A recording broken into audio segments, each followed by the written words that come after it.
What is up, everybody, and welcome to the PlayStation Forecast, episode 53. I am your host, Alex Derrickson. Hope you guys are doing great. I'm feeling good. I'm ready for the week. This is the first time since episode 4. I think I've done the show live, which is kind of nuts to think about.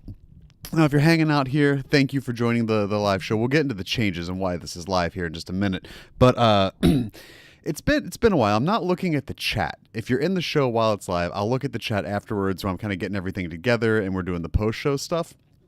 Also, this desk is very cluttery today. It's just there's a lot going on. I've not gotten down here really since Saturday. But I hope you guys are doing good. I hope you're well rested. I am not. I'm exceptionally tired. Still kind of recovering from the long week. And that's the thing is you go past 30. You hit the 31s. And your body just cannot stay up that late anymore, right? Like, it's not actually physically possible. It takes like 3 days to recover, on top of the fact that there was recently a scientific study that says new parents lose about 6 years worth of sleep. I most certainly feel like it. So I will be good.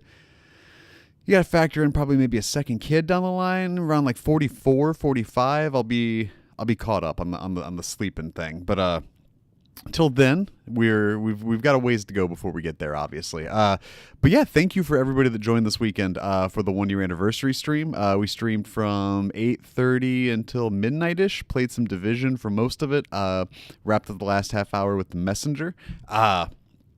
Two just extraordinarily great games. Like I'm still like very deep into both of them. More so the Division currently, but the more I play of The Messenger, the more I fall in love more and more with that game. I kind of overlooked the humor of it the first time through, like the one I talked about it last week, right? I didn't really catch that for a game that's being published by Devolver, I didn't catch the Devolver-ness that it had, right? Like the characters are in it are much more atypical of your standard side-scroll platform ninja fare that you would get from games that are much more serious, especially with something like Sekiro just coming out. Kind of games that are derived from that sort of like Ninja Gaiden ilk, right? I really want to get into that because I know there's that turn where it kind of switches genres, and I want to get my hands in and all that and get my feet wet there. I just have not had the time kind of getting ready for last Saturday and everything. But the more I play of the Division, y'all, God, I was a little out of my element because I took 3-4 day reprieve from it. Got back into it on Saturday, and it's just I describe so many games. I feel like I describe them as comfort food, and the Division for me is just that comfort food that I didn't know I was hungry for. You know, it's that. It's getting biscuits and gravy when you just wanted the fried chicken, right? Like you get it and you're like, oh, I did not know I wanted this whole time. Or like it's like going 3 years without a donut and then getting a donut. If you can't tell, I have not had a donut in a long time. I feel like mentally I'm just firing on pastries. But the more I play that, I really want to get, leveled up a little further. And that's, I think if I had one caveat in my current state of living for a game like The Division, is the time that I feel like it requires you to commit. I don't feel like I comfortably can. I feel like if this were 6-7 years ago, I'd probably be at like level 20, 25 at this point, maybe, if I just didn't realize I was terrible at it and quit at like level 12. So I'm kind of hovering at like that 5-6 joint where I'm like, all my friends are at 30. So I'm just kind of vacillating on like how much more I'm going to have to play solo of this. But I did get to the point where I've unlocked clans. So I'm that early on in the game. I think a lot of people were there by like the Saturday it came out. So the Saturday of the week it came out. Y'all know what I meant. But really, that's been most of the time has been sunk. I've been playing that old game Fatherhood, which is it's a blast. I love that kid so goddamn much. But that's really catches you up to speed. So I guess we'll go through the changes, right? Like, if you missed the stream on Saturday, first off, how dare you? Secondly, it is available on I think it's archived as a VOD on Twitch currently, and it is a video separately on the old YouTube channel as well. But let's recap and let's go through the changes. So the first major change is the fact that if you are watching this live, it's that you're watching this live. So starting Mondays around 7:38, it kind of just depends on my schedule, my wife's schedule, the kids' schedule. It's going to be somewhere between 7:30 and 8. Over here on twitch.tv/pressx2alex, you can catch the show live as I do it. I'll hang around for a little bit afterwards while I get the thumbnails and stuff like that made. And we can just shoot the shit, talk PlayStation, talk whatever. Baseball season's coming up. I'm real excited about it, so we can talk baseball if you want. So that's happening Mondays. The show will still go live on YouTube and podcast services Tuesdays at 9 a.m. That's not changing. From there, on YouTube, you will now find the video version and the audio version of the show.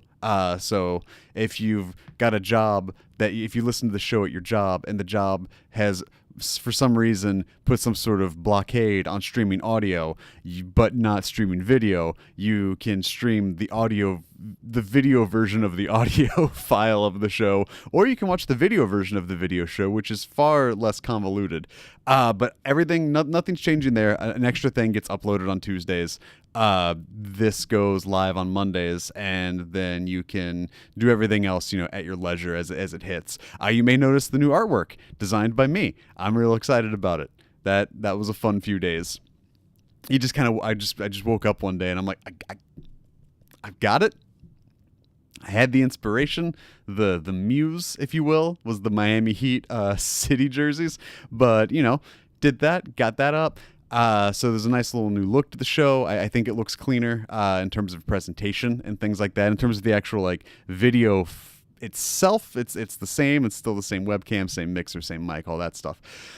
But the actual presentation of it away from that, thumbs up, 2 thumbs up. The next step in this whole evolution comes on Wednesdays, where on Twitch and YouTube, I'll be streaming games. So this is going to come in place of the gameplay preview videos I was doing, or stuff like Platinum Pursuit, stuff like Hard Mode, other show ideas that I had.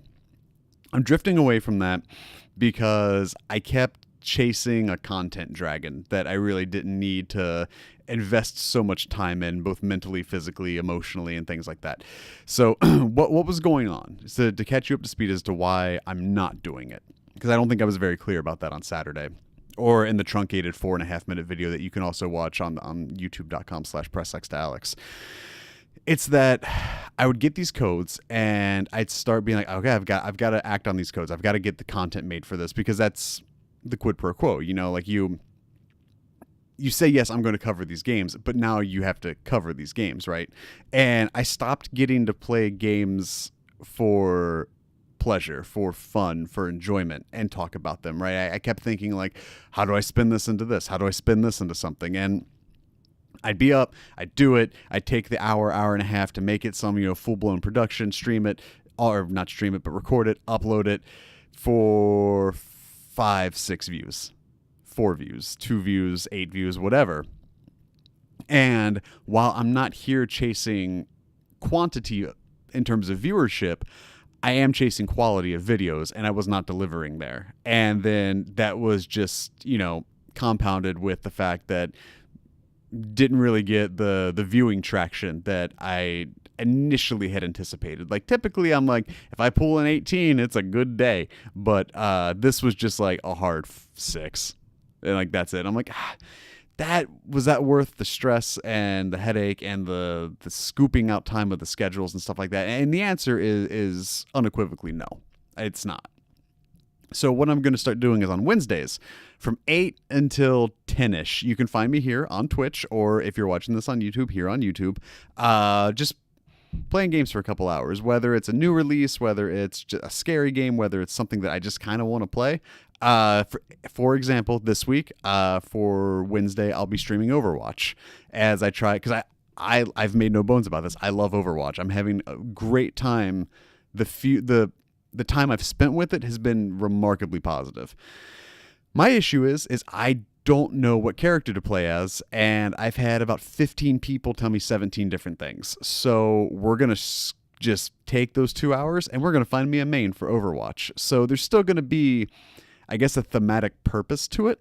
So I can still do stuff like Platinum Pursuit or stuff like hard mode, but not feel like I have to, not feel like I've got to make this commitment to it. This allows me to make the quality content I set out to do a year ago when I was like, I'm going to start talking about games every week. This will get you the best me that I feel like I can give. From there, the next change is if you want to support the show on Patreon, you now can. The link is at patreon.com/pressxtoalex. As always, the links are available in the audio version and video versions of these shows. So, I've only set up a $1 tier. That's it. I don't want to sit there and pressure anybody to feel like they've got to, commit money when like money's tight or anything like that. Like, that's not what this is about. That's not why I set out to do this. The Patreon, though, does exist if you want to support the show at a level that will help it get better, that will allow me to, have some extra, money to put towards better equipment, to put towards getting more guests on, to put towards upgrading my laptop so I can actually do better video stuff, so I can improve this and, again, deliver the quality that I'm focused on. As well as the long-running joke of getting the show on SoundCloud. It's stuff like that is where that money is going to go towards, as well as money out of my own pocket as well.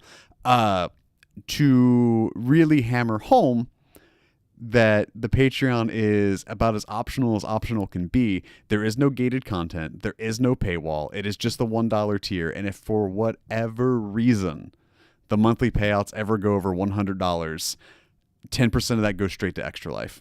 Just right off the bat, whenever the payout comes through, if it's over $100, 10% will go straight to Cincinnati Children's via Extra Life.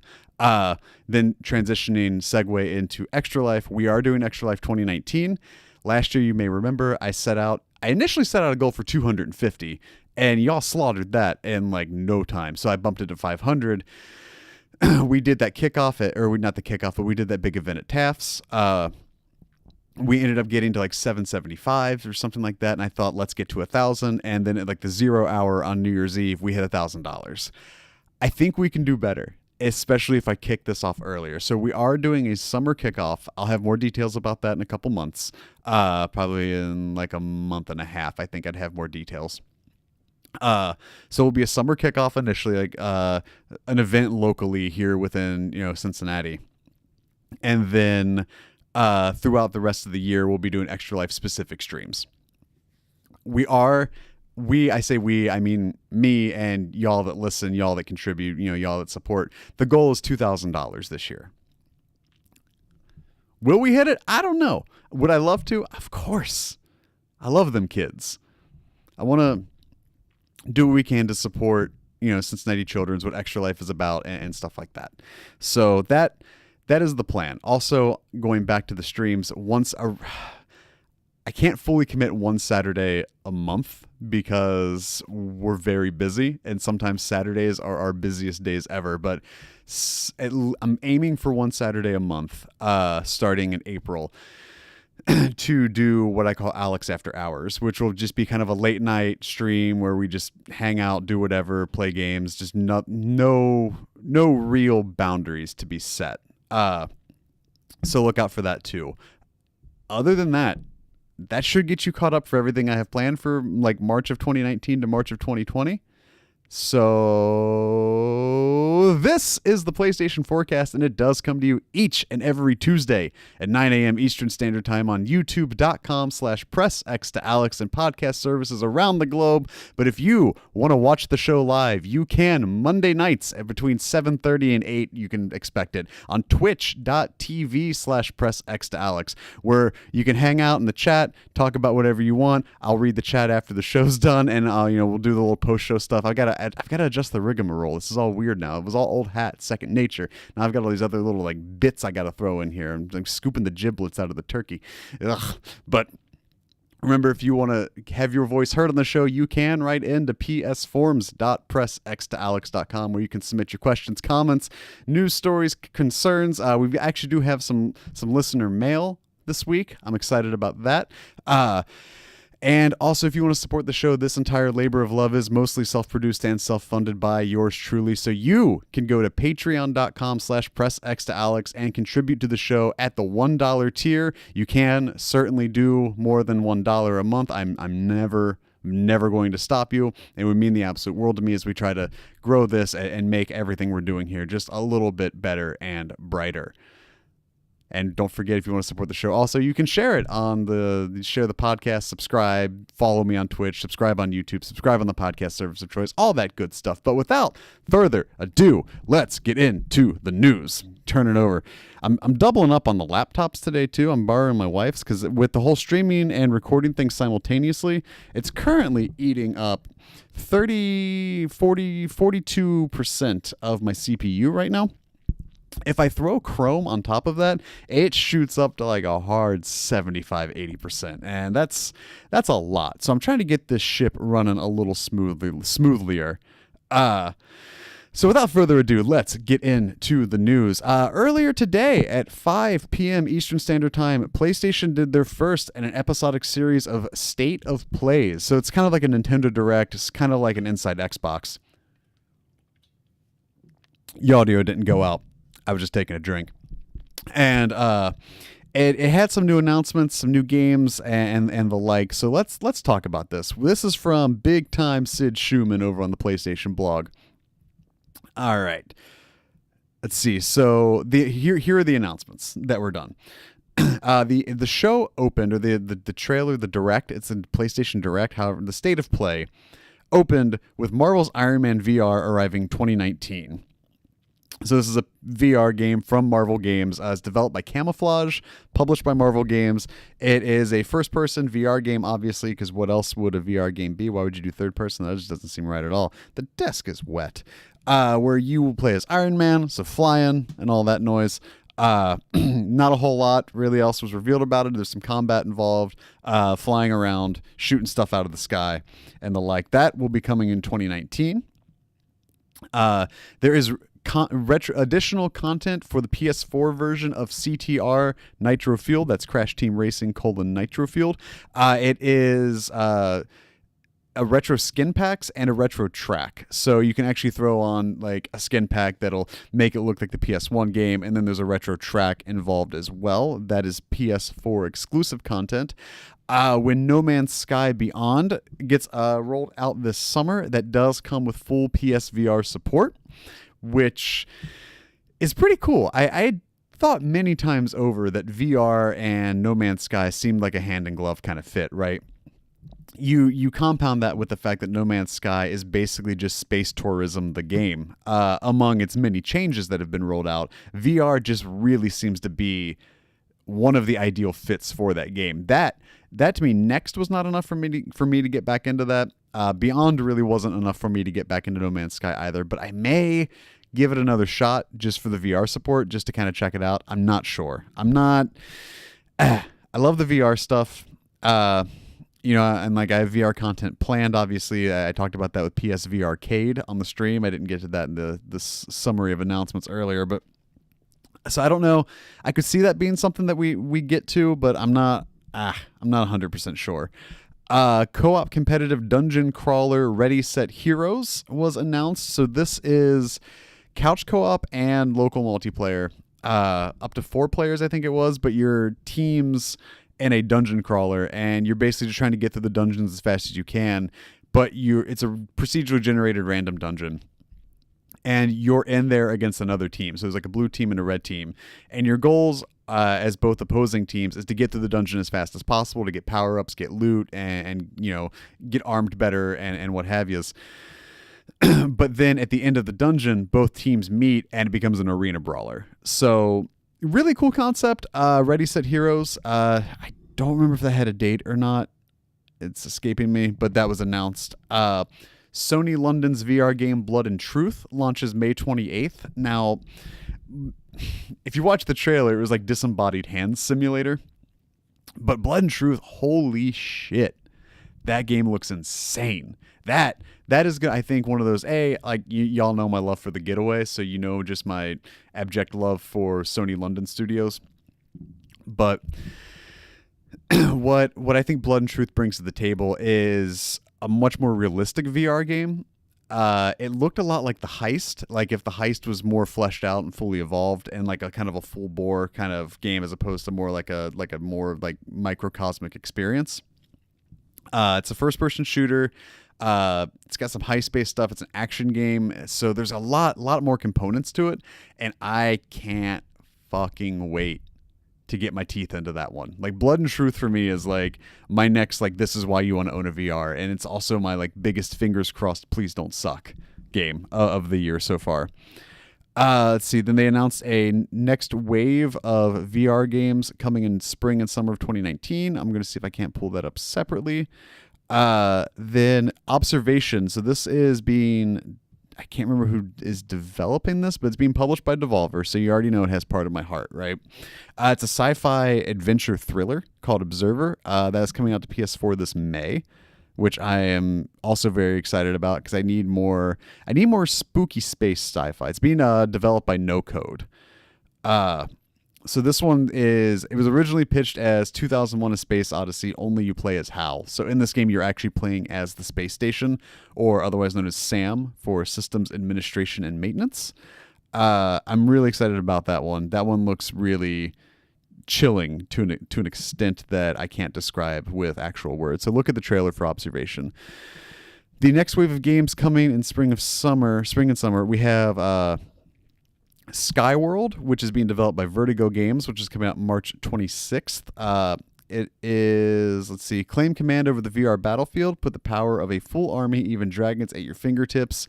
The award-winning RTS, it's a real-time and turn-based strategy war game from the creators of Arizona Sunshine, which I did not like from what I saw of that. Falcon Age, coming from Outer Loop Games, is coming April 9th. Falcon Age is a first-person single-player action adventure, which looks pretty cool. Ghost Giant, which is coming from Zoink, that is April 16th, 2019. That is very soon. Become the protector of the lonely little boy Lewis and build his trust by helping him overcome big or even gigantic obstacles in this heartwarming tale. Table of Tales from 10 Man Games is coming April 16th, 2019. Table of Tales is an enchanting role-playing adventure inspired by the nostalgia of classic tabletop games. Jupiter and Mars from Tigertron is coming April 22nd, 2019. This is very much like a particle effect Echo the Dolphin. It's very strange, but visit landmarks as you've never imagined them before while exploring the world, not one, but two bottlenose dolphins, Jupiter and Mars, who have been enlisted by a global network of ancient whales known as the Elders to infiltrate abandoned man-made bases and shut down the remnants of the still functioning technology that plagues the oceans, rescue sea life trapped in plastics and oil spills, and meet fantastic underwater creatures along the way. Everybody's Golf VR from Clap Hands and Sony Japan is coming May 21st, 2019. That's one that one's pretty self-explanatory. It's Everybody's Golf, but VR, so you're going to buy it, or you're going to have me showing up at your door, knocking at it, wondering why the fuck you didn't buy Everybody's Golf VR. Blood and Truth, we talked about that. That's May 28th. Trover Saves the Universe from Squanch Games, so the same people from Accounting Plus and Rick and Morty Virtual Reality. This is the next game from them. Let's see. Mini Mech Mayhem from Future Lab comes out June 18th. Mini Mech Mayhem is a deeply funny tabletop VR battle game for up to 4 players online. And Vacation Simulator from Alchemy Labs hits the store June 18th. So this is basically Job Simulator, but on vacation. That's my elevator pitch there. Five Nights at Freddy's VR Help Wanted from Steel Wool is coming spring of 2019. That's going to be a big nope from me, unless I don't know. Depends if I want to pee my pants on the internet or not. Gollum is coming from Highwire spring of 2019. Let's see, Gollum, you enter a mysterious storybook world and take the role of Twine, an adventurous kid who has been seriously injured in an accident. Let's see, Luna from Phonomena comes spring of 2019. Let's see. Luna is a storybook fairy tale brought to life, telling a parable of why the moon changes shape after a small red bird swallows up the final sliver in the sky. No Man's Sky Beyond we've talked about, and that was the bulk of the spring and summer VR announcements. Then you have Five Nights at Freddy's. There was a first look at Concrete Genie, which has been pushed from spring to fall. There was a new story trailer for Days Gone. And then there was another trailer for Mortal Kombat 11 called Old School versus New School. And it gets you, there was more character reveals in there as well. So that's I have one tab open. I need to move down for announcements. But yeah, all in all, I know a lot of people, so State of Play has already been said it's going to be episodic, right? So I look at that and I think, okay, this first one was a good test. It was a good barometer. It was a good, like, what can we expect from Sony as we talk about, not E3, away from E3, stepping back. How are they going to manage these announcements? How are they going to still unveil these things? How are they going to talk about their schedule? And clearly they found it. They've lifted from Nintendo Directs, they've lifted from Inside Xbox and found somewhere in the middle. This one was definitely more direct. I loved the format of it. I liked that it was all meat. There was no fat. It was just like announcement, montage of announcement, boom, we're out, 26 minutes. I think the issue stems from the fact that usually we equate Sony and announcements with these paradigm-shifting, earth-shattering, globe-changing, levels, right? Like, we expect E3 2016. We expect the Sony that rolled out the PS4, that E3 of 2013. We have these expectations set, and that very reason is why Sony stepped back from E3 this year to be like, look, we can't manage your expectations, so we're just gonna do this piecemeal. And I think that's fair. I think much like Nicolas Cage doing bad movies now, they've earned it. They've paid their dues. They can start kind of doing this shit how they want to do it. Now, the reason I say that these appear to be very divisive is at the time of recording, the direct upload of the stream of the State of Play on YouTube is sitting at 8,000 upvote or 8,000 thumbs up and 9.1 thousand dislikes. So clearly some people are upset. I don't know why. I don't know what they were expecting. But to sit at 9.1 thousand downvotes when you rolled out a dozen and a half, 2 dozen games, most of which weren't previously known, I don't know. Now, I think if we had to sit there and go, what did they do wrong? Where did this go south for them?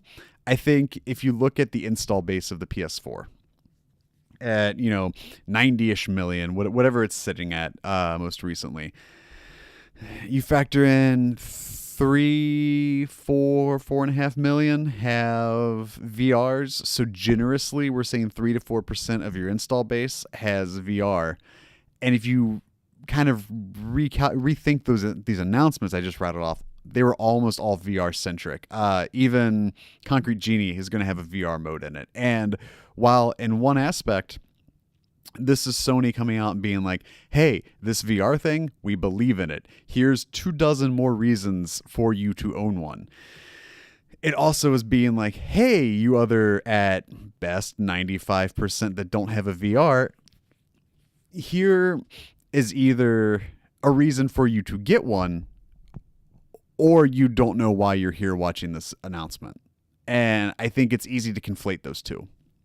Where if you don't have a VR, this video may not seem like it was, or these announcements, this direct, this state of play video may not seem like it was targeted for you. It wasn't made for you, and for that you feel ostracized or left out. And I get that, but think of it also as if you're reticent on purchasing a VR because you don't know if it's going to be another 3D TV situation, if it's going to be another Move situation, or if it's going to be another RIP the Vita situation. This was Sony coming out and for 25-ish minutes being like, boom, we're committed. Boom, we're committed. Boom, we're committed. Boom, we're committed. And maybe the announcements weren't what you were looking for. Maybe they weren't up to the expectations you built. That isn't their problem. Their problem is mixing the messages up enough that you don't cut out part of your base.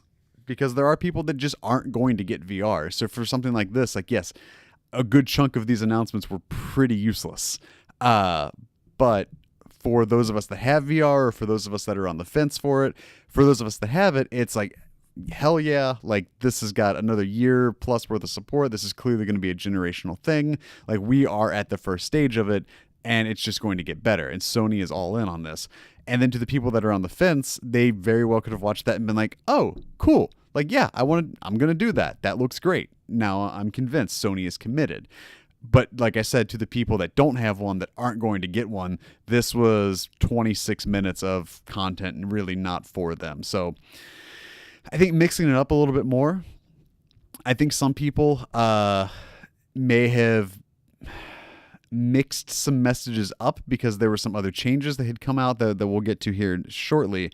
One of them being you can get a year's worth of PS Now for $60. Normally that's $100. Now, so they marked it down to $60.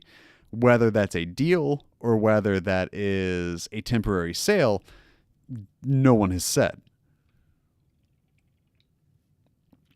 But the fact that it was marked down hours, just a mere amount of hours before State of Play went live, people thought like, oh, they're going to start making PS Plus streaming, or they're going to do this. It's going to be this infrastructural change. And it wasn't any of that. Like, I think this one was good to going forward set expectations. It sets a bar. It sets a pretty good average medium-sized bar for them to jump over. So if the next one comes up in however many months or whenever they do the next one and they come under from the previous one, people will be like, all right, yeah, like I wasn't expecting a whole lot this time around based off the last one. This one kind of lived up to it, or like came under. It's whatever.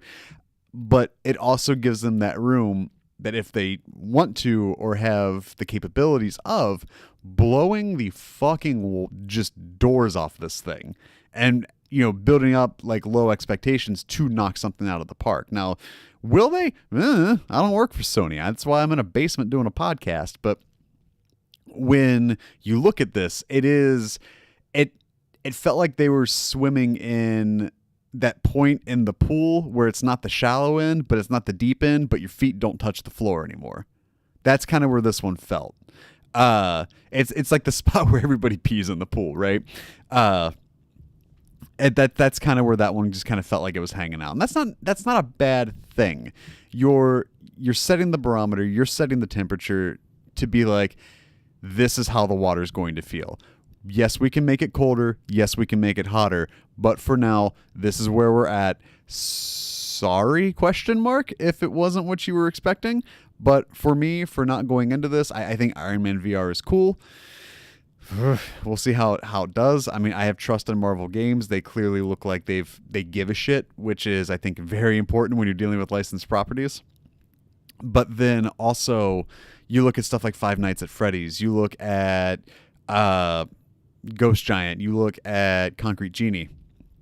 All those other games they announced. You look at Observer, and yeah, they're not big AAA heavy hitters, but they have a good pedigree to them. They have that backing behind them. They have that just enough to be like, maybe I'll check that out. Maybe it'll be when it's, $9-12 on sale or whatever, but like, they exist. They're now in your mind. And it's a lot of stuff that for me, I'm like, I didn't really think that would be a thing. Like, I didn't think Five Nights at Freddy in VR would be a thing. I thought No Man's Sky VR would have been a thing a couple years ago. But it's at the point now where it's like, okay, like they are trying to make VR a thing, and maybe this was just too much of that. But either way, a lot of announcements, a lot of things to be excited about. Whether it's your kind of thing or not, you kind of gotta roll with it as you do. But I thought it was fine. I loved the setup. I loved the format of it. I would love more announcements like that, whether it's monthly, bi-monthly twice a month, or bi-monthly every other month, quarterly, however they want to do it. I think that this really it sets the tone, I think, for what to expect going forward from Sony, at least until this generation fully sunsets. And even then, we might start getting more cross-promotional stuff that's a mix of this direct style and what we're used to at E3 and things like that. We're going to stick with the PlayStation blog for a second. Since PAX East is this week while you're listening to it, if you're headed to PAX East and you want to know what PlayStation is up to, Francis Mao, director of events at SIE, has an article up on the PlayStation blog called PlayStation at PAX East. Here's what we're up to. Let's see. PlayStation delivers its most dynamic booth ever with 5,000 square feet of PlayStation fun and entertainment for fans at PAX East 2019. The booth is a virtual wonderland of games and fun that is an event unto itself. You could easily spend the entire show enjoying everything it has to offer with 27 different game titles on over 80 game stations. Days Gone will be there. Let's see. Days Gone is one of the featured games this year, offering you a chance to play the post-apocalyptic adventure thriller before its release on April 26th. You'll also get to experience the world of Days Gone in real life as you encounter an 8-foot-tall Rager Bear, pose for a picture on Deacon's bike, and even get a selfie with Deacon himself or amidst the ominous hanging Freaker Meatwall. Freaker Meatwall was my nickname in high school. Most exciting of all will be the pin of live freakers guarding the entrance to the Days Gone experience. Let's see. You can also you'll also be eligible to get a free exclusive Days Gone patch if you complete the demo while supplies last. The PlayStation Gear Store makes its first ever appearance at PAX East with 17 exclusive PlayStation, Days Gone, and Dreams-themed collectibles. Products range from Days Gone t-shirts and apparel to collector's pins, including the sought-after Penny Expo Days Gone pin and the cuddly stuffed Days Gone Freaker teddy bear. There's something for everyone. Be sure to stop by and shop early because supplies are extremely limited. Fans of Dreams can get in-depth, hands-on preview time with the game, and you'll have PlayStation reps at your side every step of the way. We will have regular presentations by Dream developers, sharing special insight into the making of and inside details of this incredible game. There's also a contest for exclusive Dreams prizes for those that play the demos. Spring training is in full swing and the new baseball season has just started. That also means there's a new PlayStation MLB game for you all to enjoy, so stop by and take a swing or two at MLB The Show 19. PSVR continues to amaze and delight. For those who have yet to experience the joy of virtual reality or seek to check out new PSVR game experiences, we will have 8 demos set up, including Vacation Simulator and Trover Saves the Universe. Please note that we will be using the PlayStation app to reserve demo times for the PSVR stations, and in order to guarantee that everyone has a fair chance to play, download the PlayStation app for iOS or Android in advance and get those reservations in. Crash Team Racing Nitro Field will also be there.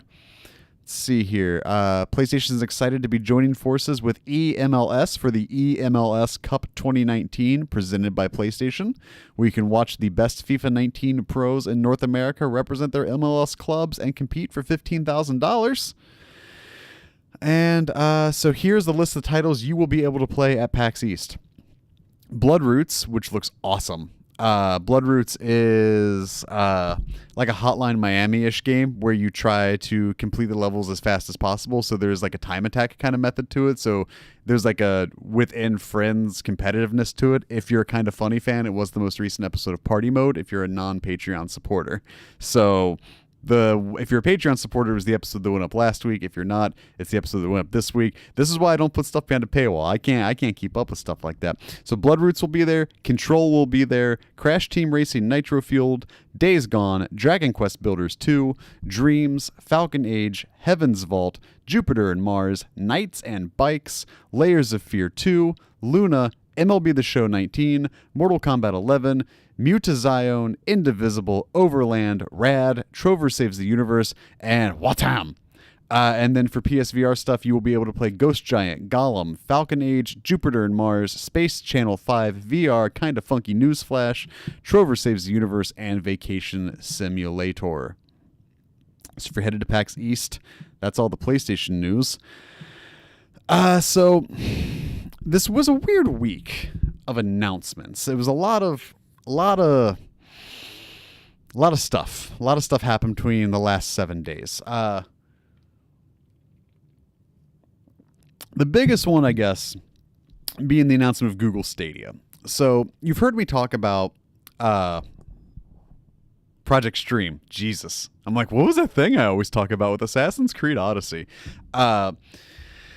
You've heard me talk about Project Stream and how well it worked and things like that. So the next step in that, what apparently I was beta testing, was the Google Stadia, which is Google's all streaming service. Now, if you go and Google Stadia and click the Google Stadia link from Google at the Google Store, all you have is the Stadia logo, and then it says the future of gaming is not a box. Introducing Stadia, a new gaming platform from Google for playing AAA video games across all kinds of screens. And then you can sign up for updates. Game where you want, when you want, play across multiple devices, including laptops, desktops, and select phones and tablets.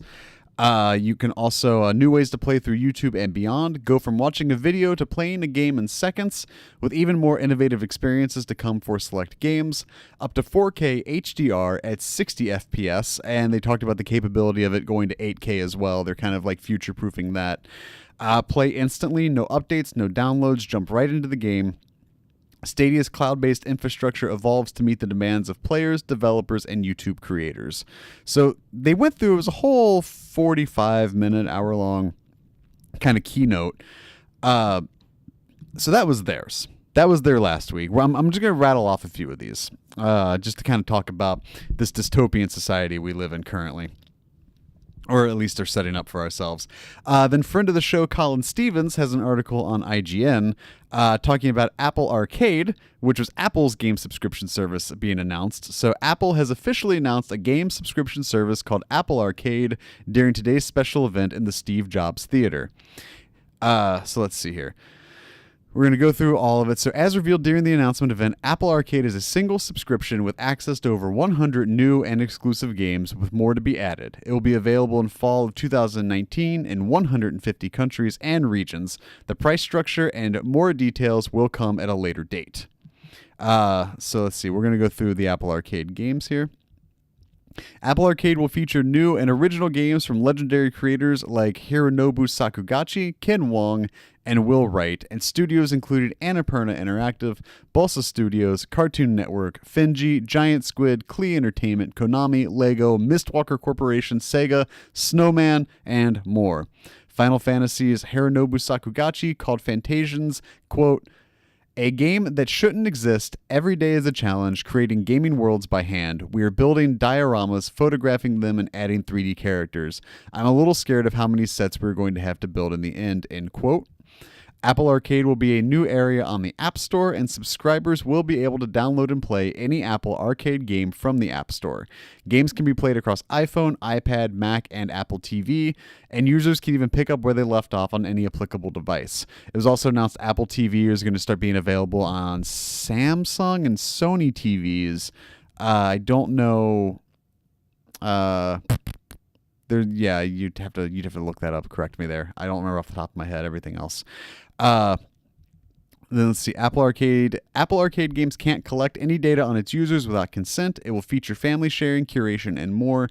quote, "The App Store is the world's biggest and most successful game platform. Now we're going to take games even further with Apple Arcade, the first game subscription service for mobile, desktop, and the living room," said Apple's Phil Schiller. "We are working with some of the most innovative game developers in the world to create over 100 new and exclusive games to play across iPhone, iPad, Mac, and Apple TV. Apple Arcade games will be great for families, respect user privacy, and will not have ads or require any additional purchases. We think players of all ages are going to love Apple Arcade." Now, what's not mentioned here is Apple Arcade will also be paying developers based on how long their games are played, so they're going to be paid out based on time spent in the game, which is incredibly predatory and incredibly very just single focused on being like okay, best way I can put this is the why I don't like it. It's so, let's say that was the case across all platforms, case across PS4, Xbox One, PC, whatever. We'll use Steam as the barometer here. So PUBG comes out on Steam and everybody's playing battle royale games. Everybody's sinking their teeth in. So Tencent and Bluehole and PUBG Corp are all just raking in this dough because everybody's the retention time on PUBG is through the roof. So then Epic comes out and they bring out Fortnite. Now everybody's moving from Fortnite, but the retention's still high, so they're getting paid. So then Apex comes out. Now everybody's playing in Apex. Blackout comes out. Everybody's in Blackout. What this does is if you're enticing developers to get paid out based off user retention and playtime, you are encouraging a very myopic game space. You are encouraging one genre. You are encouraging almost a more utilitarian kind of rule of genre where it is just this, okay, like unilaterally, we know this one kind of game gets a player base. It'd be like if every game was Clash Royale, or if every game was Candy Crush, or if every game was Angry Birds. Like, you're encouraging a very, like I said, a very myopic worldview on game genres. You're discouraging going against the grain. You're discouraging what makes mobile games and indie games so, like, you know, wonderful and beautiful. Stuff like Ding Dong XL can exist. Stuff like Reign's Game of Thrones can exist.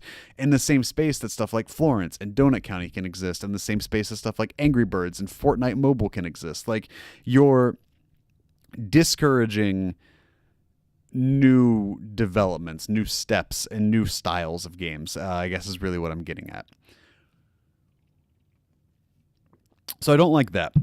The other thing I don't like, and I don't like it so much, I'm not going to talk about it beyond just saying that this is a thing. Walmart apparently wants to start a gaming streaming service. Now, what this brings to me in terms of calling attention to is at what point will we be just paying more for subscription services than we were for just one single service like cable? At what point will our Netflix, Hulu, Disney Plus, Stars, HBO, Showtime, Cinemax subscriptions all just total more than what we're paying for cable that we can't get a la carte? And the same goes for games. At what point will our Xbox Game Pass on our discless Xbox One and our Stadia subscription? And that's the thing about Stadia, is we don't know. All we saw was a controller for Stadia. It's clearly not a box, because the future of games is not a box. It says right there.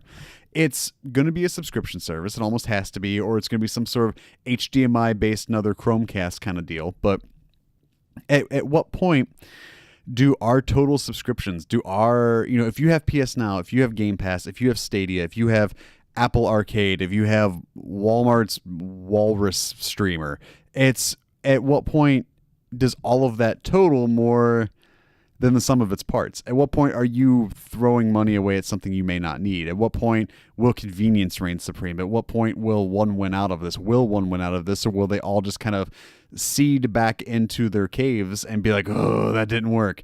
The problem I have with an all streaming future, I think, is the same problem a lot of people have. One, I don't like things being painted as a tunnel visioned single solution, that this is the future and fuck you if you're against it. I don't like that. I don't like being the old man at the table. Is really what it comes down to. I don't like feeling like I'm aging out of something. Where, it's, am I out of touch? No, the children are wrong. I don't like feeling like that. And that's more of a me issue, and I acknowledge that. Going a step further, I am fortunate enough to live in the Midwest where there aren't data caps and we have pretty good internet. I have, if it's hardwired, I usually rock about 225 up or 225 down, 80 to 120 up, which is great, especially for what we pay for it. It's nice. But then you get into more rural areas where, there are places like, okay, so anecdotally, Alex is going to spin you a yarn here. You just keep with me. It's a walk. Pack a lunch. When my wife and I moved in together for the first time, it makes it sound like we've lived together off and on. When we moved into our apartment together, we had a choice of one of two internet service providers in our area. Now, one provider was rolling out a fiber network that wasn't available everywhere, but they also had their DSL cable, system too. The other one was straight cable DSL. So option A, they both had really bad customer service. First off, option A was cheaper, but the fiber wasn't available where our apartment building was. So our best bet was 5 megabytes down. I think it was like 5 or 6. It was this paltry, almost like just, I don't know, famished. It was just like this. I just felt famished hearing that number. I'm like, oh, I'm hungry for more data, please. The other company could roll through, and for a little bit more, for I think like $15 more, we could get 20. We could get up to, I think, 60, but for what we were willing to pay, we could have 20 megabytes down. Now, that company A has rolled out their fiber network, and for what we were paying for 20, we're getting 250. And then the other, it's causing this kind of like arms race between the two companies, where like now I'm getting letters and phone calls a lot. Like, do you want to upgrade to 500 for the same price? And I'm like, not to deal with you. I don't, because that's a whole other thing. That's not really meant for here. But then you get into areas. I mean, this is right down the street from where we live now, was where I could only get 5 megabytes down from the company that's now giving us 250. Now you take that, you extrapolate that, and you move it to like a Hoisington, Kansas, or you move it to like a Bozeman, Montana, or another town in a state that lives on mountain time. And or you factor in out on the more coastal areas where there's data caps. Like, it's not entirely conducive for an all streaming world to exist. Like, you're looking at higher bills. You're looking at net neutrality running interference. Like, what if, Google starts paying more to have Stadia get more bandwidth than a Wal-Mart or a Game Pass? There's all these outlying variables that aren't being totally considered outside of at the consumer level. Like, these companies are just coming out and going like, streaming, and it's like, yes, in your ivory tower of infinite bandwidth, sure, sounds great. But then input lag. You factor in the fact that the Stadia press conference started with the CEO of Google going, to be honest, I'm not a big gamer. And it kind of just makes you wonder, like, what the fuck are you doing? But that's not how you start. That's like if I walked out. That's like if I were like, what's up, everybody? Welcome to the PlayStation Forecast. I like Xbox, so let's talk. Like, it seems it's like such a counterintuitive measure. And it seems like a step that is more for like 2021 or 2023. Like, it doesn't seem like it's a 2019 idea, but parts of the internet are still in 2006. So that's where I'll leave that. I think the streaming future is unavoidable. I think it is something that we have to grip, we have to accept, and we have to deal with, and we have to move on. Do I think we're in the throes of the death of physical media? No, I don't. I am slowly becoming more of a digital person because I don't like clutter, but that's a me thing. I think about it and I'm like, are we there yet? And we are, but I think many of us as an industry, we are. As a consumer base, we are not. And I mean, prime examples, you see people talk about the Scott Pilgrim game. We see people talk about PT. Like, there are digital games that people played and paid for, or in Scott Pilgrim's case, paid for and PT downloaded, and loved, that if they've deleted them, they can't access them anymore. And it's just like, yeah, cool. Like, all right, nope, that's it. Your money's gone. Granted, it's like been 10 years, but your money's gone.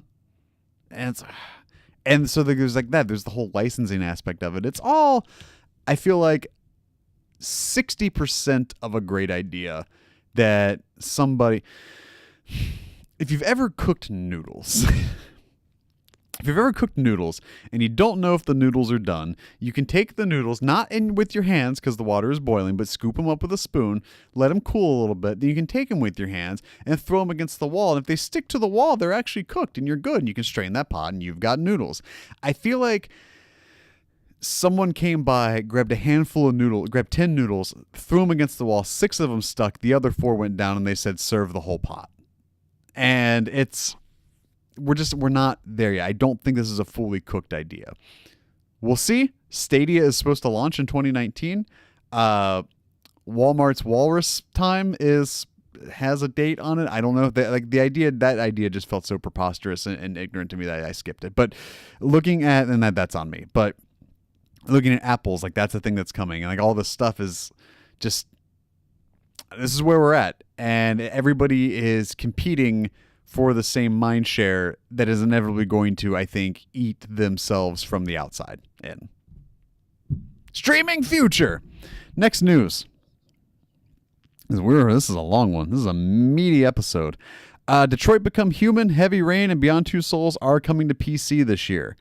The 3 most recent games from French studio Quantic Dream, Detroit Become Human, Beyond Two Souls, and Heavy Rain are all PlayStation exclusives at the moment.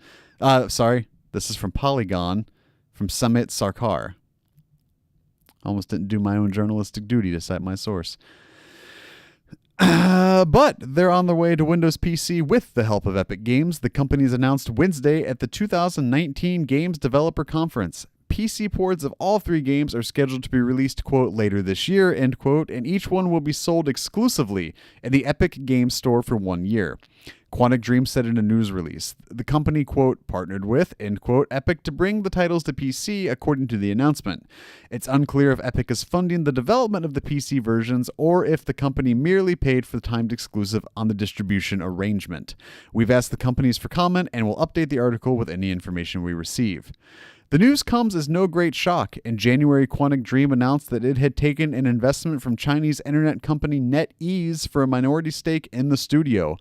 At the time, Quantic Dream executives said they would take their future projects to multiple platforms, suggesting that the company's long-running exclusive partnership with Sony had come to an end.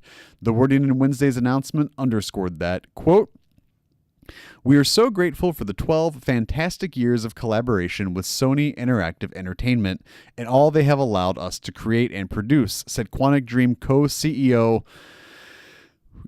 Guillaume de Fondemir.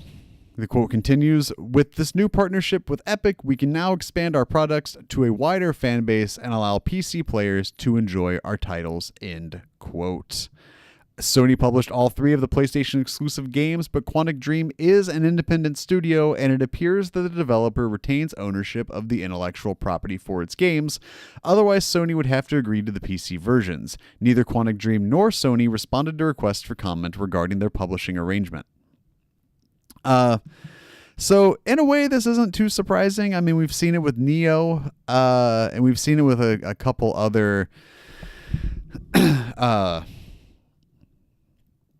publishers that are escaping me currently. But Sony doesn't seem to have a problem with their exclusive games ending up on PC eventually. Quantic Dream, clearly no different. I used Neo as an example earlier.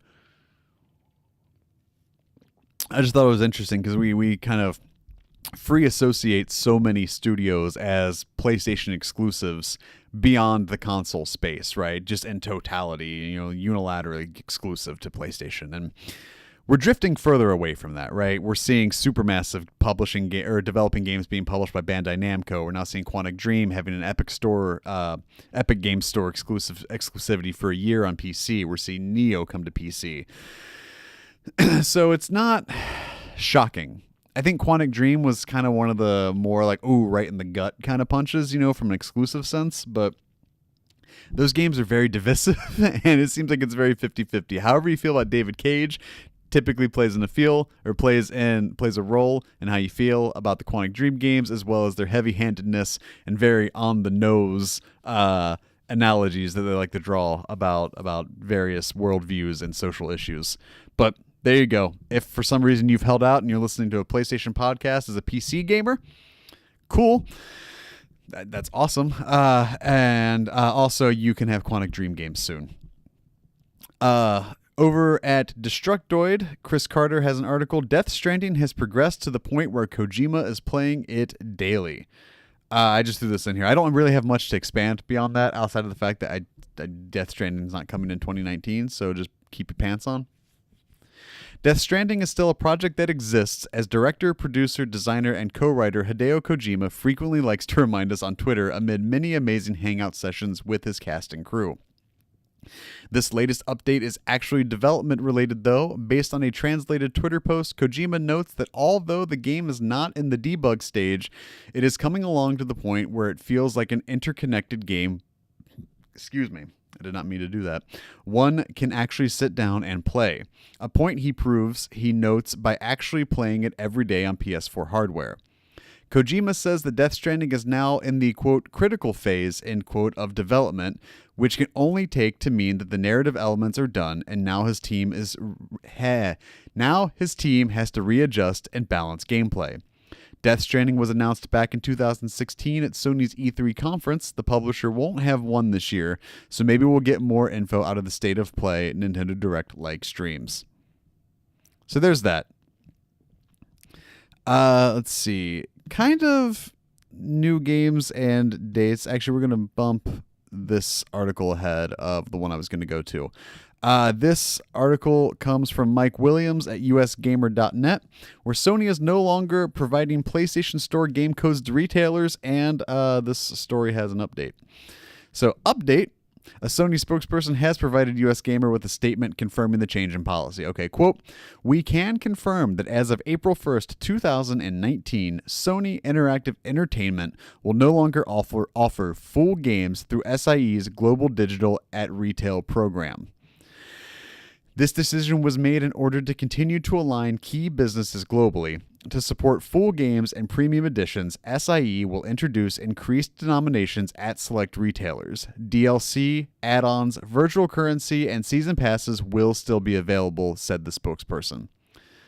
In an odd shift of policy, Sony Interactive Entertainment will apparently no longer allow retailers worldwide to sell PlayStation Network game codes. Currently, you can buy digital PSN game codes on other retailers and then redeem them on the PlayStation Store. The tweet came out via Warrior64, which was a full-text statement that was sent to GameStop that somebody sent to him because everyone wants to be an internet hero, and then he tweeted it out. Seriously, I cannot stress this enough. As a former GameStop employee, don't tweet that shit. Don't take photos of it. Stop taking photos of the marketing. Stop trying to leak stuff to IGN so you can be the guy. Do you ever notice you don't really get credit for it and instead you get fired? Just saying. I've seen too many people get canned for doing dumb shit like that. Cut it out. Let someone else leak it. Don't put your job on the line because you want to be cool. Anyways, starting April 1st, you will no longer be able to purchase game codes outright from retailers. You can still do the cards, like the dollar cards, with expanded denominations in cash, as well as, or value, not cash, as well as DLC and stuff like that. But you're actually being able to go to the point of sale at a GameStop or a Best Buy or on Amazon and being like, can I get a digital code for Horizon Zero Dawn, and then being like, boop, boop, boop, boop, boop, print the receipt and be like, there you go, and taking home, redeem the code, download the game. That is no more. That will be no more as of April 1st. If I had to guess a reason why, I don't know. If I'm trying to spin it as a consumer-friendly thing, there are many times that what is on sale, actually, there are not many times, there is almost every time that something is on sale on the PlayStation Store, it is not on sale at said retailer. So if you go and you buy a code for Horizon Zero Dawn Complete Edition for $20 and it's on sale at the store for $10, you're going to pay $20 at GameStop. Period. Like, that's just it. So I think there's that sort of conflict there too. Just from my experience, there was one time I went to the store I worked at. I was like, can I get a code for Shank 2? I bought a code for Shank 2, got an email literally as I left the parking lot being like, Shank 2 is this month's PS Plus game. So fuck you, Alex. But that's where we're at. I don't really know why. I don't know if it's to keep the purchases in-house, so GameStop's not buying codes to sell codes to recoup the money. Maybe it's to cut out the middleman. However, that's the case. If you still don't feel safe letting your credit card number be saved on your account, I totally understand. The network seems more secure than it's ever been, but there still are that risks, and I get that. So you still will have the capabilities of going to a Best Buy, of going to a GameStop, purchasing a $20 PlayStation Network card, and then redeeming the code there, then buying the game you want. But they are clearly cutting out the middleman in terms of outright game sales. Some announcements. I want to pull one up on my phone real fast because I didn't get it pulled up here in time. Actually, before we do new games and dates, let's do some listener mail. We got one in from Robert, who reached out to me on Twitter, like you can, at twitter.com/pressxtoalex or at psforums.pressxtoalex.com. And so he said, if I had 10 must-have games that to be remastered for PS1 and PS2 that haven't been remastered by newer generations, what would they be? He tossed out Dino Crisis, which I thought was good, so I didn't use Dino Crisis. Now, he asked 10 for PS1 and 10 for PS2. I didn't want to do that. I did 5 each because, especially once you get deeper into the PS2 library, there are a lot that have been touched already, whether on PS3 or on PS4, and we're starting to see it a bit more with PS1. So what I did was my factors. They could not have been remastered on PS2, or not PS2. They could not have been remastered on PS3. So that rules out Prince of Persia: Sands of Time. That rules out, obviously, Ico, Shadow of Colossus, things like that. They could not be remastered on PS4. So that rules out stuff like Crash, Spyro, and then things like that, obvious stuff that's already come out. The other thing I factored into it was I didn't want to pull from frequently or recently updated franchises. So as much as I would love to see an HD rebuild of Tekken 3, we're still getting Tekken games. So I was trying to find dormant franchises that have not been remastered on PS3 or PS4. So here we go. For PS1, my number one pick was Metal Gear Solid. I did not factor in Twin Snakes because it did not meet my criteria for what I was looking for. I think Metal Gear Solid is in desperate need of a facelift. I think getting a prettier version of that in 2019, 2020, something like that would be an absolute boon for that masterpiece. The next one I picked was Siphon Filter. I think it's time. I think it's time we get a new Siphon Filter game. It doesn't necessarily need to be Bend working on it, but I would love to see an HD remaster of Siphon Filter because I think enough time has passed. And that was another thing, is enough time has passed for you to do to Ratchet and Clank it, to do a remaster of the first game, but kind of also a retooling, revisioning of it. Then Ape Escape, I would fucking love to see that. I think that game would just excel and thrive on the current console generations. I think you give that music an overhaul, you give the VO, then like the voice acting an overhaul, and other than that, I mean, that game was the first fully dual analog game, right? Like that was it. That has modern controls in a game from 99, 2000 ish, but that was the first game that required you to have the DualShock.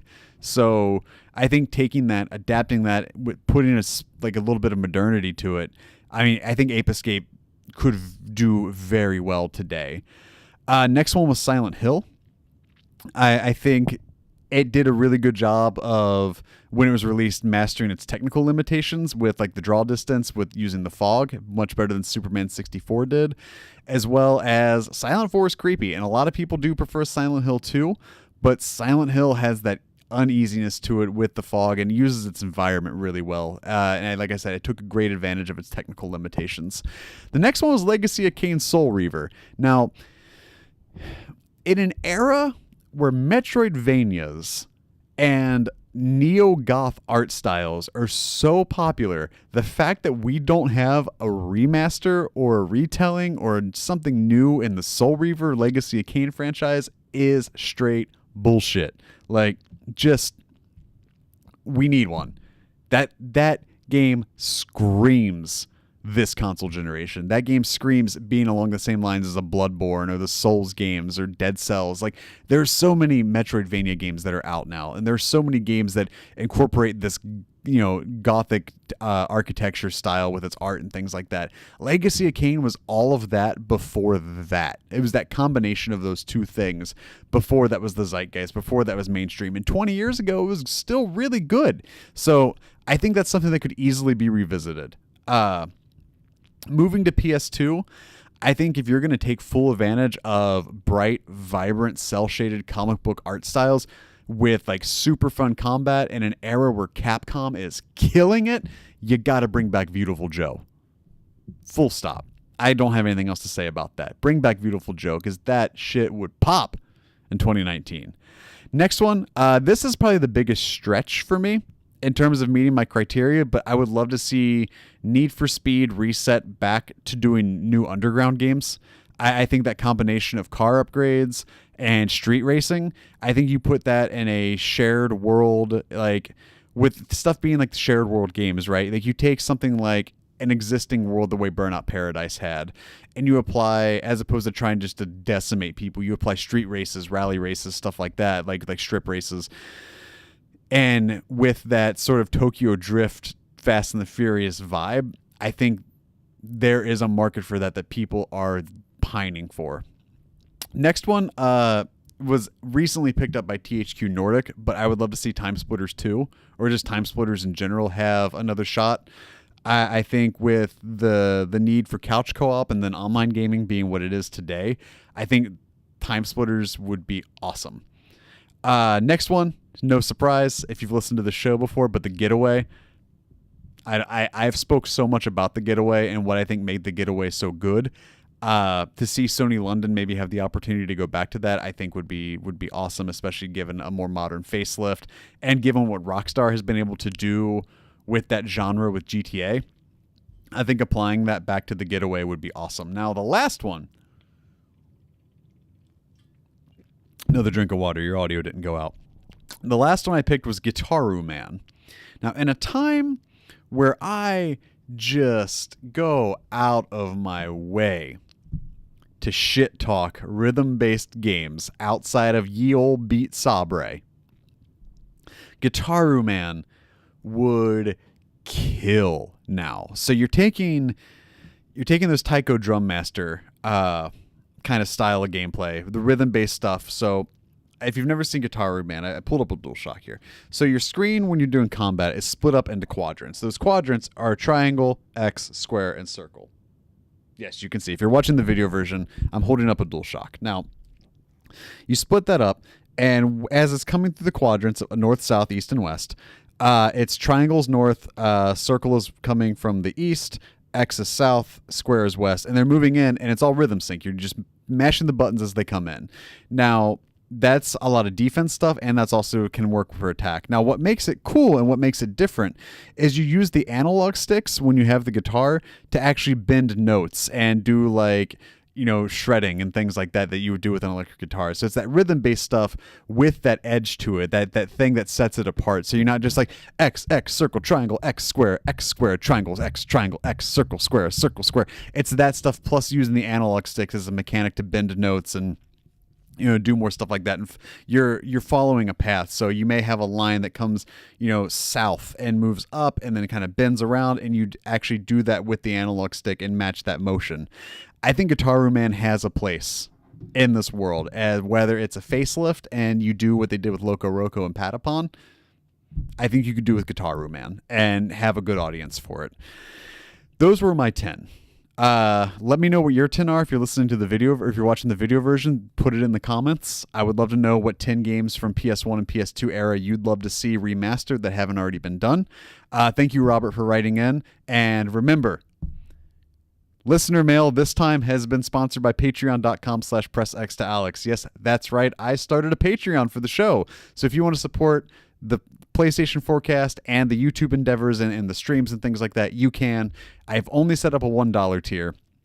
No paywall, no content being gated behind Patreon, anything like that. And if at any point the monthly payouts go over $100, I will take 10% of that and donate it immediately to Cincinnati Children's via Extra Life. So that's patreon.com/pressx2alex. Again, thank you, Robert, to writing in. You can reach me on twitter.com/pressx2alex like Robert did, or write in to psforums.pressx2alex.com. New games and dates.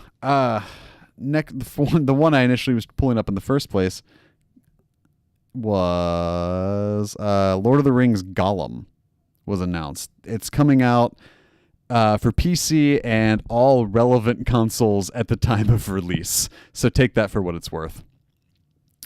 Remedy Games Control is coming out August 27th of this year. And then at GDC, there were 4 new Spike Chunsoft announcements. AI, the Somnium Files worldwide release will be July 25th with the Special Agent Edition.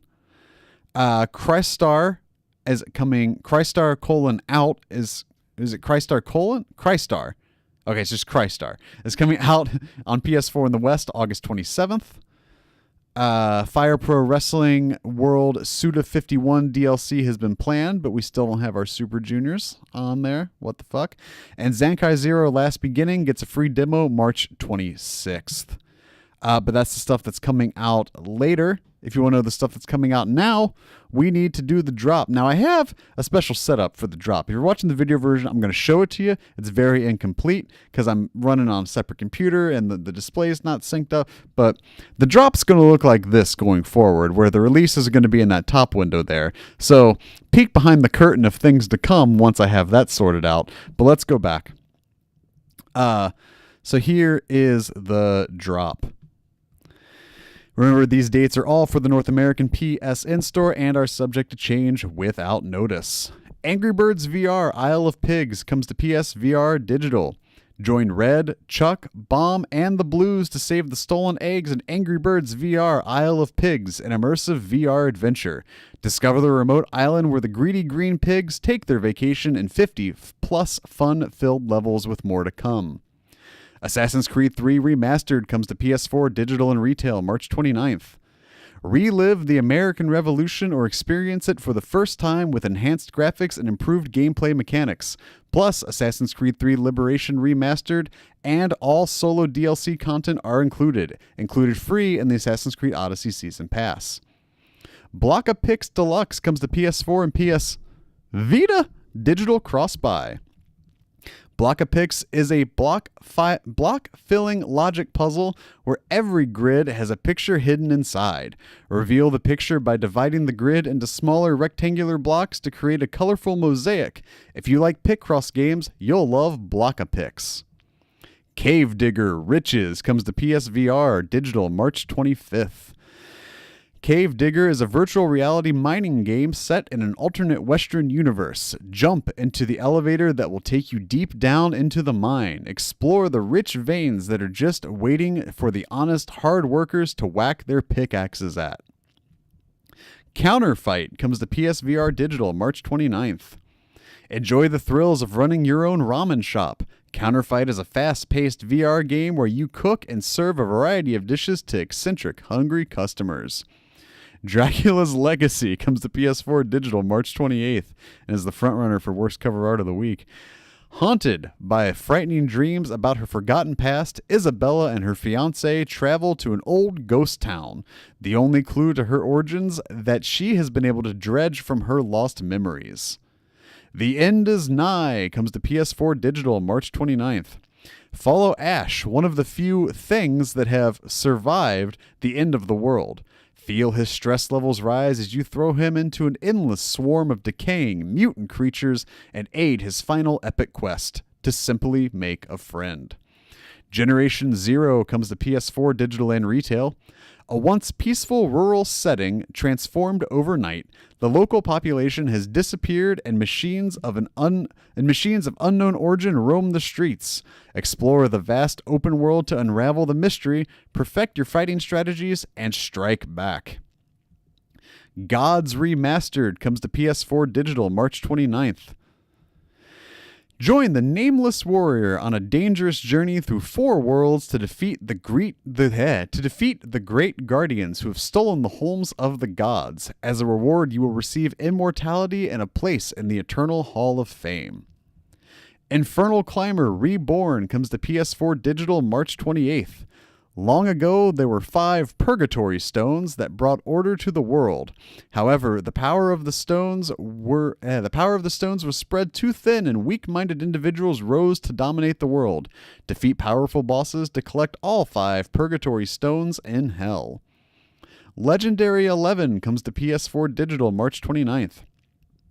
Legendary 11 is an epic arcade football game inspired by the golden age of football spanning the 70s to the 90s. Choose from 36 teams full of glorious haircuts, mustaches, and legends in short shorts. Lead them to glory and win the World Cup. The Legend of Heroes Trails of Cold Steel comes to PS4 Digital and Retail. The definitive JRPG experience makes its way to PS4 for the first time, as Reen Schwarzer followed the activities of Thor's Military Academy's Specialized Class 7, with added features not found in any previous console releases. Metagal comes to PS4 and PS Vita Digital and cross-buy. This is Metagal, Metagal, not like I met. Well, it's spelled like I met a gal, but Metagal as one word. Metagal is a classic jump-and-shoot style platformer with 16-bit graphics, 8 levels to complete, and unlockable new characters to play, with each come with their own powers and upgrades. So it's like Mega Man, but Metagal. MLB The Show 19 comes to PS4 Digital and Retail and is my game of the week. Play America's pastime your way with new game modes, expanded team building, and player customization, and an extensive personalized RPG experience. Create your own player or play against others as baseball's greatest stars and legends. Nelky and the Legendary Alchemist comes to PS4 Digital and Retail. An Atelier town built together with legendary alchemists, this title represents a new milestone in the evolution of the series, marking their 20th anniversary combining town management simulation and RPG genres. Outward comes to PS4 Digital and Retail. Outward is an open-world RPG where the cold of the night or an infected wound can be as dangerous as a predator lurking in the dark. Explore the vast world of RI, and whatever you do, don't forget your backpack. Path of Exile comes to PS4 Digital. Earn devastating skills and valuable interns as you fight your way through the dark continent of Rareclast. With unrivaled character customization, Path of Exile is an online action RPG created by hardcore gamers for hardcore gamers. Holy shit. Farlap Horse Racing Challenge comes to PS4 Digital. This is the worst cover art of the week. Experience the thrill and thunder of racing with the pride and prestige of building your own stable of champions. Cinematic graphics showcase realistic horses and capture the action of the race with motion-captured animations. The Princess Guide comes to PS4 Digital and Retail. Become an instructor and guide 4 princesses on the path to becoming great leaders. Guide your princesses with praise, or scold to make them stronger, happier, and ultimately a worthy heir to the throne. Sun comes to PS4 digital out March 28th. Sun is an epic psychological horror game set in modern day. Robert Alderson is searching for his son, Jay, who went missing deep in the Pennsylvania. It says Pennsylvania, Pinson. I was just fucking with you. Deep in the Pennsylvania forest. A parent's love for their child is deep, but does a parent's love for their child conquer fear? 7 Enhanced Edition comes to PS4 digital. 7 Enhanced Edition is an open-world isometric stealth and action role-playing game in which you play as Tyrael, a master thief sent on a mission that will shake the foundation of the Vetrel Empire. Cyrillum 3 comes to PS4 digital March 29th. Cyrillum 3 is the deepest monster-catching RPG in experience. Collect and breed over 700 different creatures to fight for you. Explore randomly generated dungeons within 15 unique tile sets. New features are introduced well beyond the 100-hour mark. You'll never run out of things to do. Skyworld comes to PSVR digital. Put the power of an army at your fingertips. Conquer all worlds and wage war against friends online.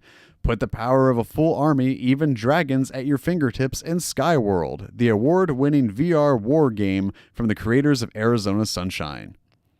Space Junkies comes to PSVR digital. Face off in extreme battles, immersing yourself in the visceral jetpack-fueled VR arcade shooter. Danger is everywhere as you fly through the arenas, so stay sharp as you dodge and weave through the VR battlefields. Tale of the Fragmented Star, single fragment version, comes to PSVR digital March 27th. A lone girl stands abandoned on a broken star. There exists a point on the star that intersects with another world. By standing on this convergence point and wearing the other world viewing device, parentheses VR unit, you can communicate with the girl and solve puzzles to help her leave. War Theater comes to PS Vita, digital and cross-buy. An endless conflict rages. 7 warriors discover an ancient power that promises mastery over any battlefield. From the developers of Plague Road, War Theater expands classic turn-based strategy gameplay with RPG elements. Warhammer 40,000 Space Wolf comes to PS4 digital. Warhammer 40,000 Space Wolf is a turn-based tactical strategy in which you have to take command of the Space Wolves and join the battle against the wicked servants of chaos and the sinister Necrons. War Party comes to PS4 digital March 28th. War Party is a real-time strategy game set in the Stone Age era. You will build your base, recruit and control a group of soldiers, fight and tame fierce dinosaurs, and direct the flow of combat. Proper management of resources, skills, and map awareness will lead you to victory. Where the Bees Make Honey comes to PS4 digital March 26th. Where the Bees Make Honey tells a story about reflecting on different moments from a childhood, which are played and experienced from an adult perspective. At its core, Where the Bees Make Honey is a puzzle adventure game, but gameplay variation is filtered throughout. It's been a while, but that's an Alex Derrickson-ass game if I've ever heard one. Xenon Racer comes to PS4 digital and retail. It's the year 2030 and the era of flying vehicles. A one-off championship for wheel-based vehicles has been organized with cutting-edge electric cars boosted by xenon gas. Drift through cities like Tokyo and Dubai as fast as you can and claim eternal glory. And those are your new releases. This is Trophy Talk. This is the part of the show where I try to take you from 0 to 100 on a game as fast as possible, because if you recall, we're all on this planet to die, and the sanctity of trophies is indifferent. Not a whole lot. The one I did point out, MLB The Show 19, has 8 bronze, 7 silver, 7 gold, and a platinum. I did read through the trophy list, and honestly, it's very similar to MLB The Show 17, where if you just modify the sliders, and by modify, I mean crank them all in your favor, you can probably get that platinum pretty quick. There's some online stuff that does require you to be pretty good at the game, but you can fake it till you make it, I think, through that platinum. The online stuff's that's kind of what I had to do with MLB The Show 17. But I think it's applicable and transferable to the rule set of MLB The Show 19. So if you crank your sliders to the point where it favors your pitching, favors your hitting, and then diminishes what the CPU would do against you, aside from the online trophies and a handful of Road to the Show stuff, you could get that platinum pretty quick. Not even going to lie. The Block of Picks Deluxe has 46 bronze, 8 silver, 1 gold, and a platinum. I would say that one's pretty easy, just historically with the Block of Picks games.